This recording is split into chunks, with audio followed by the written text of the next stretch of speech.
ചില വഴക്ക് വലിയ കുണ്ടുണ്ടാവും. ചിലപ്പോൾ നമ്മൾ വേക്കോട്ടേക്കോട്ടെ വാരി പോവാം. അപ്പൊ താണു പോയാൽ നമ്മളെ മടിയിൽ തെച്ച് കൂർക്കായിരിക്കും. അപ്പൊ അങ്ങനെ അപകടം വരുത്തുണ്ട്. ഈയിടെ രണ്ടാളും മരിച്ചു. രണ്ടാളും മരിച്ചു. ഇവിടെ വാരാൻ വന്നാൽ നമുക്ക് പിന്നെയും എക്സ്പെർട്ട് ഉണ്ടാവുണ്ട്. അപ്പൊ നമുക്ക് വേഗം പൊന്താൻ കഴിയില്ല. നമ്മൾ ഇവിടെ തെച്ച് കൂർക്കായിരിക്കും. 30-40 കിലോ ഉണ്ടോ? അപ്പൊ കുണ്ടിൽപ്പെട്ട മരണം ജൂൺ ആകുമ്പോൾ വെള്ളം കലക്കാവും.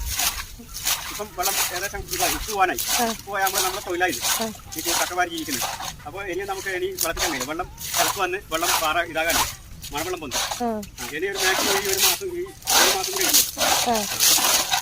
അപ്പോൾ അങ്ങനെയാണോ കാലാവസ്ഥയോട് ഒരുവിധം പൊരുത്തപ്പെട്ടിട്ടു അതിൽ പറയട്ടല്ലേ? മീൻ പോലെ ഫോർമാലിറ്റി വെക്കുന്നല്ലേ പ്രശ്നമല്ലേ? പിടിച്ചിട്ട് അത് നാളെ നമ്മൾ കുഴപ്പമില്ല. സ്റ്റോക്ക് ഉണ്ട്. സ്റ്റോക്ക് ഉണ്ടാകാൻ നമ്മൾ വീട്ടിൽ കൊണ്ടുപോയിട്ട് നമ്മൾ